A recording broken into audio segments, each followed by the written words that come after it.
사운드 오브 뉴스로 이어갑니다. 김민아 기자 어서 오세요. 안녕하세요. 들어볼 뉴스 소리는요? 최근에 폭발적인 어떤 관심을 끌었던 조현민 대한항공 전무 문제 있지 않습니까? 지금 또 방금 갑질 그 신조 얘기까지 했습니다. 그렇습니다. 예. 경찰이 내사를 하다가 정식 수사로 또 전환했다고 하거든요. 그래서 이제 관련 소리를 함께 좀 들어보시겠습니다.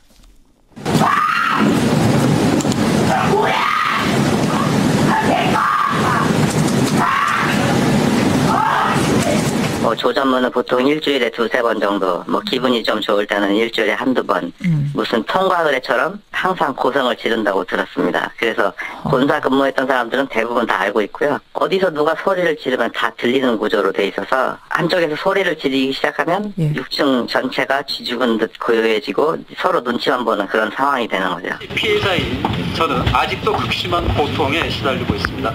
조현아 전 부사장의 일탈이 엄격히 단죄됐더라면 오늘의 조현민의 갑질이 있을 수 없었을 거예요. 여러 소리가 동시에 다 나왔는데 맨 앞에는 그 괴성을 지르는 소리, 그다음에 인터뷰 소리, 박창진 전 사무장, 그다음 심상 전 의원 이렇게 되죠. 그렇습니다.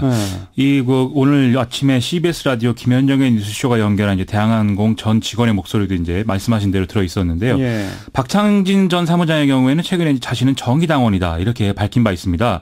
그래서 오늘 이제 심상정 의원하고 정의당의 서울시 의원 비례대표 후보로 출마한 권수정 전 아시아나항공 노조위원장 등이 국회 정론관에서 연 기자회견에 자리를 함께 한 건데요. 예. 조현아 전 부사장이 이제 다른 계열사 임원으로 화려하게 복귀했지만 피해자인 박창진 전 사무장 아직도 나는 극심한 고통에 시달린다 이렇게 얘기를 하고 있고 심상정 의원은 4년 전에 땅콩양 사건 때 그때 조현아 전 부사장을 제대로 처벌했다면 오늘날이 조현민 전무의 갑질이 있을 수 없었을 것이다 이렇게 주장하고 있는 그런 현장입니다. 경찰이 내사에서 정식 수사로 전환했다? 그렇죠? 그렇습니다. 그러면 어떤 혐의로 보고 있는 겁니까? 오늘 이제 그 피의자로 이 조현민 전무를 피의자로 정식 입건하고 출국 정지도 신청했다 이렇게 발표를 했는데 조현민 전무가 회의 참석자 얼굴을 향해서 음료를 뿌렸다 이것이 이제 폭행 혐의가 적용될 수 있는 부분이다라는 거죠. 예. 반면 조현민 전무는 얼굴을 향해서 물을 뿌린 게 아니라 물이 든 컵을 바닥에 던졌다 이렇게 주장을 해오지 않았습니까? 하지만 경찰은 회의 참석자들로부터 얼굴에 음료를 뿌렸다는 진술을 확인했다 이렇게 밝히고 있습니다. 만일 유리컵을 사람을 향해 던졌다라고 한다면 이것은 이제 특수폭행 혐의가 되는데요. 이 경우는 이제 반의사 불벌죄가 아니거든요. 그렇기 때문에 조현민 전무가 피해자와 합의해도 처벌을 할 수 있는 것이고 반면 폭행 혐의가 될 경우에는 만일 이제 조현민 전무가 피해자와 합의를 하면 처벌할 수 없게 되는 가능성도 있다. 이런 분석이 나오고 있습니다. 그리고 이와 별개로 조현민 전무의 국적과 이 등기 임원 자격 논란 이것도 있었죠.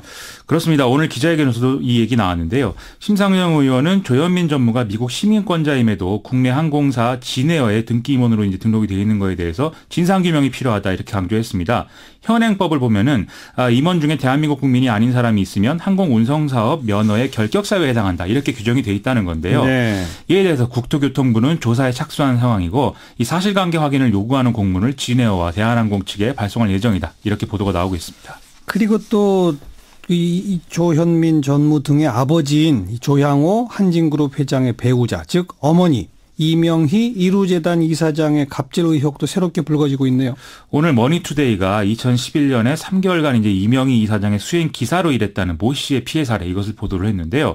이 가족들이 이제 집사를 두고 있는데 이명희 이사장이 집사에게 일상적으로 욕설과 폭언을 하고 또 대한항공 임직원 등을 호출해서 또 욕설을 하고 이런 여러 가지 그 갑질 행태 이런 것들을 보여서 자기가 이제 3개월 만에 그만둘 수밖에 없었다라는 얘기였습니다. 예. 이런 재벌 일가의 욕설, 아나무인의 태도 이런 것들은 회사와 그에 소속된 노동자들을 자기 소유물로 보는 태도이다. 이게 제도적으로 방지될 수 있는 이런 대안들이 필요하다. 이런 지적도 언론에 나오고 있는 상황입니다. 그렇죠.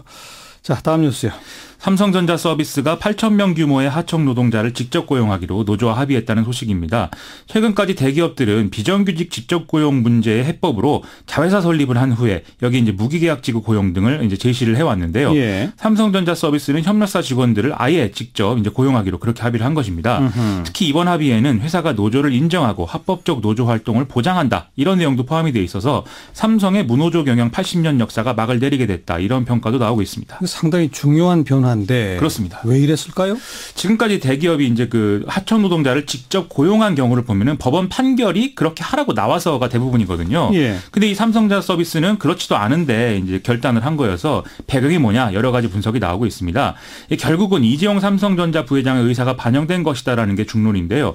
최근 언론은 삼성전자 서비스 노조 와해 문건 그리고 이제 실제 노조 탄압 사례 이런 것들이 집중 보도한 바 있고 또 검찰이 수사에 들어가 있는 그런 상황이기도 하죠. 그렇죠. 따라서 검찰 수사에서 조금이라도 유리한 상황을 조성하고 국민 여론을 조금이라도 우호적으로 돌리기 위해서는 이런 결단이 필요하지 않았을까라는 분석들을 언론이 내놓고 있는 상황입니다. 네. 또 이재용 부회장의 국정농단 관련 재판 상고심이 진행 중이라는 것도 일부 이런 판단에 영향을 미쳤을 걸로 보이는데요.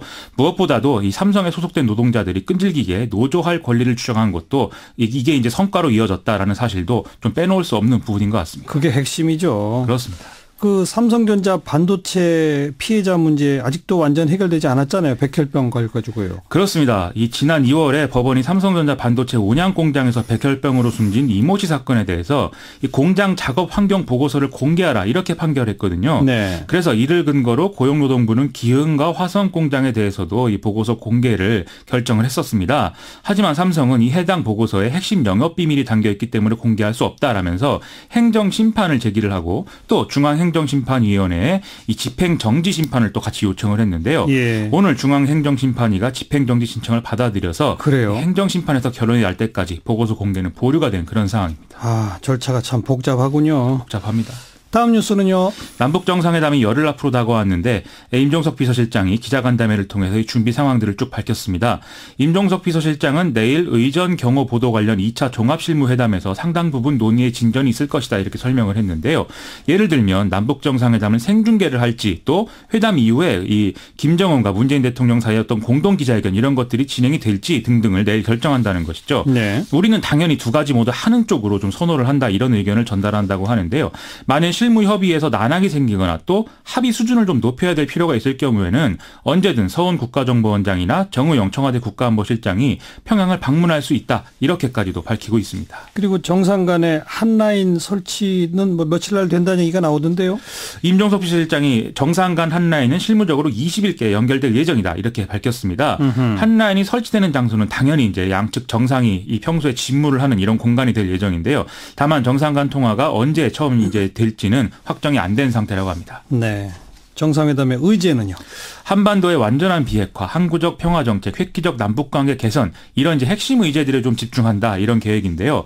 남북 경협이나 인도적 교류 이런 것들의 비중은 좀 떨어질 수밖에 없다라는 것이죠.